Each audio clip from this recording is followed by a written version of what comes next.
नमस्कार शेतकरी मित्रांनो, कृषी विश्वविज्ञान या यूट्यूब चॅनल आपलं सर्वांचं स्वागत आहे. आता हळद जी आहे तर हळद आता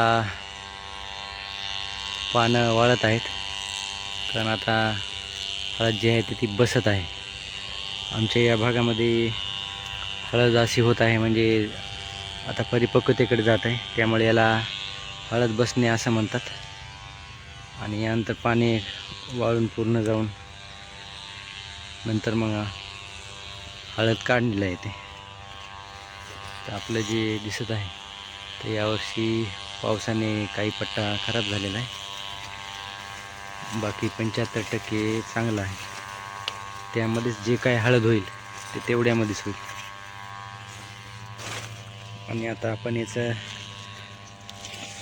बेड सध्या ओली आहेत.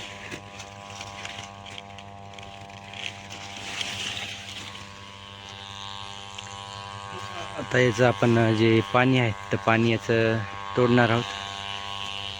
त्यानंतर हे पाला जे आहे ते पूर्ण बसून जाईल आणि पूर्ण वाळून जाईल. त्यानंतर पाला कापून घेऊन त्याला जाळून टाकण्यात येईल. त्यानंतर आपल्याला हळदीचे बेड फोडून ट्रॅक्टर साहाय्याने त्यानंतर हळद काढणीला सुरुवात होईल. तरी अजून एका महिन्याने, समजा फेब्रुवारीच्या शेवटीमध्ये, फेब्रुवारी शेवटी ते मार्चच्या सुरुवातीला,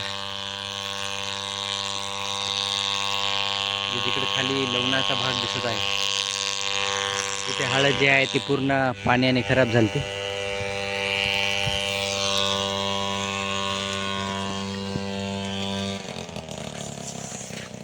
हिला जे आता तर ठिबकनं पाणी सुरू होतं.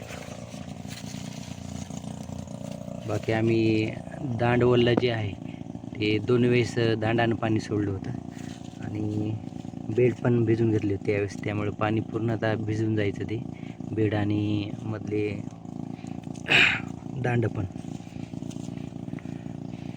आता याला पाणी कमी कमीच करत जायचं आहे.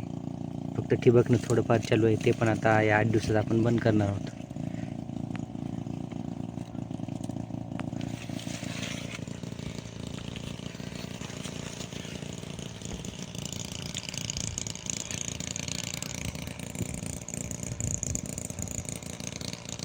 आपला प्लॉट जे आहे ते 1.25 एकरच्या जवळपास आहे.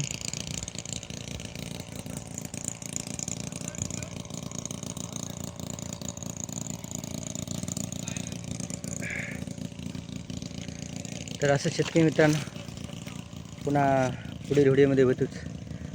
तोपर्यंत चॅनल आवडल्यास लाईक करा, शेअर करा आणि सबस्क्राईब पण करा. जय जवान जय किसान.